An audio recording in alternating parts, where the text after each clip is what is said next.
Fala turma, beleza? Hoje a gente vai falar um pouquinho, tá? Sobre essa parte das equações de Gauss. E falar um pouquinho sobre essas equações de Gauss é justamente remeter, tá? A situação em que a gente torna, né? As propriedades envolvendo esses espelhos de forma matemática, tá?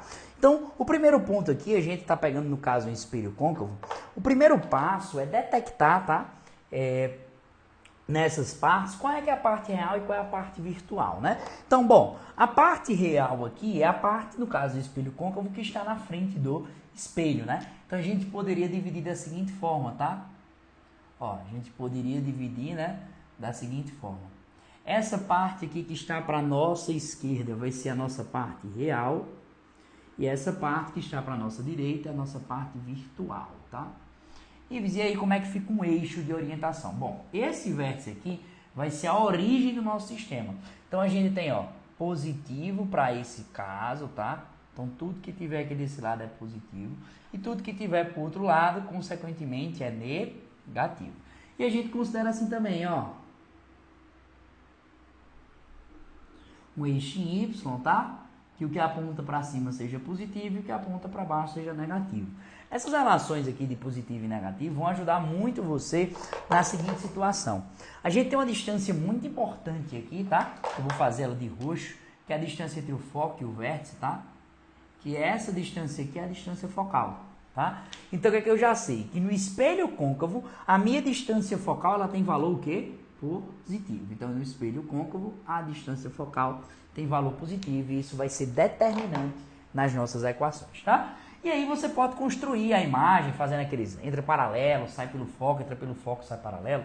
Mas eu vou desenhar logo aqui pra gente a imagem. Você já aprendeu a desenhar ela na aula passada, né? Então, a gente sabe que essa imagem, ela tem característica, né, de ser justamente maior do que o objeto, né?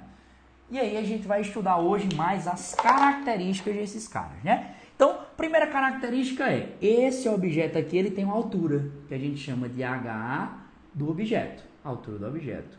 Consequentemente, esse outro cara aqui que é a imagem, ele também tem uma altura, que a gente chama de altura da imagem, tá? Então, a gente tem a altura do objeto e a gente tem a altura da imagem. A gente sabe, né, que tem um raio de luz que entra pelo vértice aqui, né, e sai simétrico. Então, tem um raio de luz aqui que entra pelo vértice e sai simétrico. E, consequentemente, esse raio de luz que entra pelo vértice e sai simétrico, o prolongamento dele, né, chega aqui nessa parte. Então, se você notar, a gente constitui basicamente dois triângulos, né? Um triângulo aqui que eu vou pintar ele de azul, só para você se ligar, ó. Um triângulo retângulo de azul. Beleza? E a gente tem um outro triângulo, tá? Que eu vou pintar ele de verde. Beleza? Ó.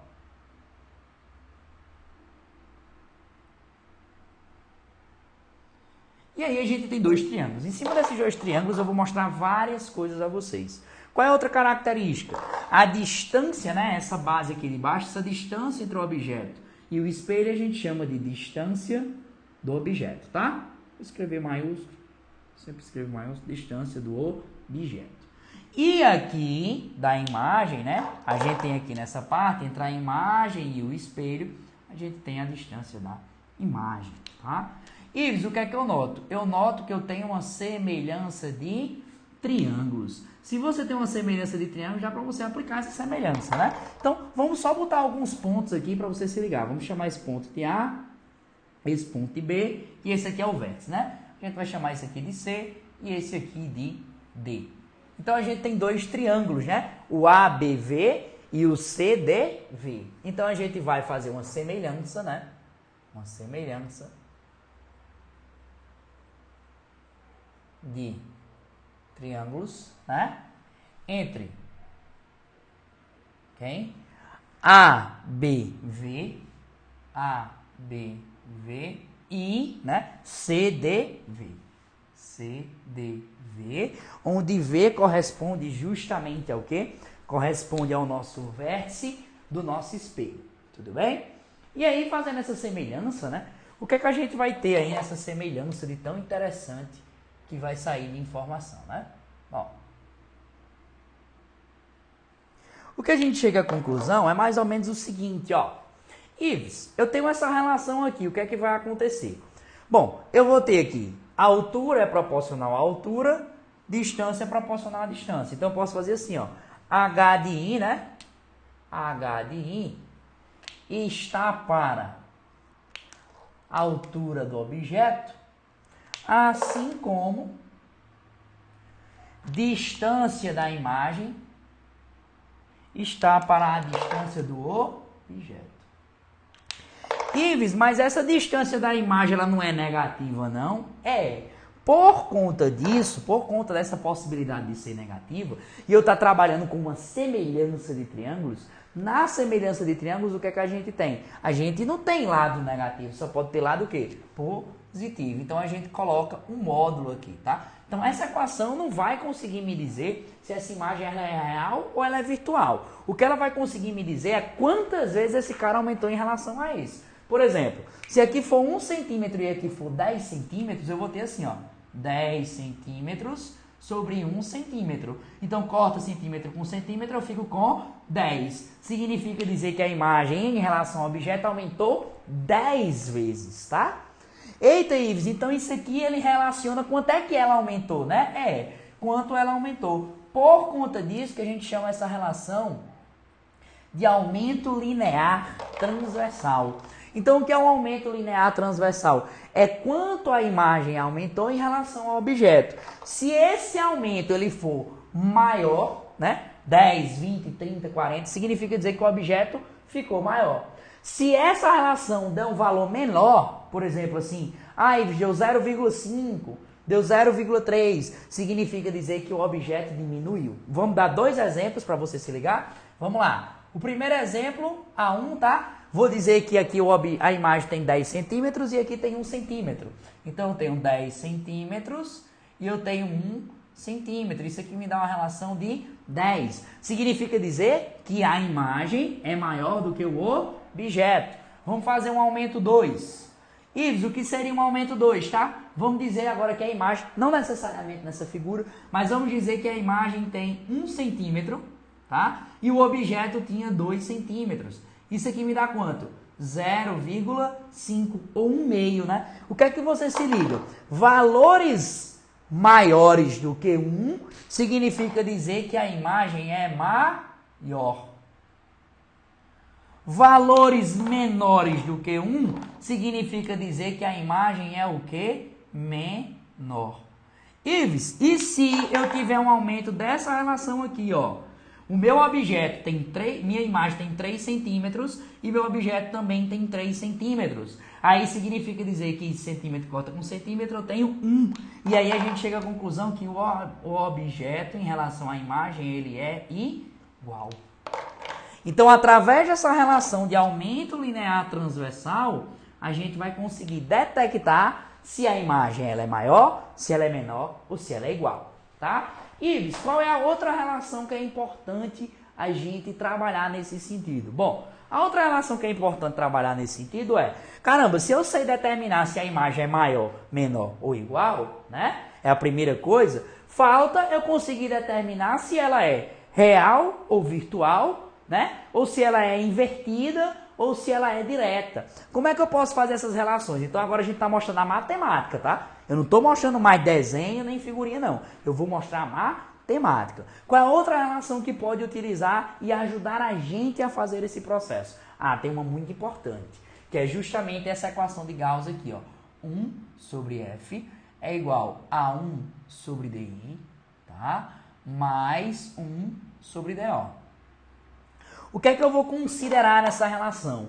O que você vai considerar nessa relação é o seguinte. Bom, se meu espelho for côncavo, né? Como é esse caso aqui, côncavo. Eu vou considerar a minha distância focal o quê? Positiva. Então, minha distância focal é positiva para o espelho côncavo. Ives, e se a minha imagem não for... se meu espelho não for um espelho côncavo, ele seja um espelho convexo, por exemplo, o que é que vai acontecer? Aí, se o espelho for convexo, como o espelho convexo é o contrário do côncavo, ou seja, O côncavo reflete com a parte interna e o convexo reflete com a parte externa. Como o convexo é o inverso do côncavo, ao invés de nós usarmos o sinal negativo, o sinal positivo, nós usamos o sinal negativo, convexo, tá? E aí a gente usa a distância focal com valor negativo. Ives, qual é a conclusão que eu vou chegar? Bom, geralmente, quais são os dados que vocês vão ter na questão? Eu vou mandar direto, porque isso aparece muito no vestibular. Os dados que vocês vão ter vai ser distância focal e distância do objeto. Na sua grande maioria, tá? Ele vai apresentar distância focal e distância do objeto, porque ele vai querer saber quais são as características da imagem, tá? Então, Ives, o que é que eu posso me situar? Se eu encontrar um DI positivo, distância da imagem positiva. O que é que significa dizer encontrar um DI positivo? Vamos analisar aqui o caso do espelho côncavo? Cara, se eu disser que o DI é positivo, quer dizer que a distância da imagem é positiva. Então, se aqui é o zero do negócio, se aqui é o zero do negócio, aqui no meio é o zero do negócio, o que está para lá é negativo e o que está para cá é positivo, significa dizer que esse cabo está desse lado. Então, DI positivo significa dizer que minha imagem ela é o quê? Ó? Real, porque ela está desse lado, tá? Então, DI positivo significa dizer imagem real. Tudo bem? Beleza? E aí, o que a gente faz? Ives, e se meu DI der negativo? Aí, vamos analisar esse caso aí que a gente tem. Se o seu DI der negativo, significa dizer que o quê? Significa dizer que a imagem está sendo jogada para lá. Como a imagem está sendo projetada para lá, né? Para o lado de lá, a nossa imagem ela vai ser o quê? Virtual. Caramba, Ives, e aí eu vou conseguir determinar tudo, vai. Ó, já consegui determinar quando ela é maior, quando ela é menor, quando ela é igual, se ela é real, se ela é virtual, por meio dessas equações. Por que é importante se lembrar? Que a distância focal, né, ela é a metade do raio. Então, se meu espelho tiver 10 centímetros de raio, a distância focal é a metade, que é 5. Se ele tiver 100 centímetros de raio, a distância focal é a metade, que é quanto? 50, tá? Então, é muito importante você estar atrelado a isso daí. Um outro detalhe importante, tá? É que a gente pode chegar a algumas conclusões, tá? A partir dessas fórmulas. Existem outras fórmulas, tá? Que algumas outras pessoas trazem, tá?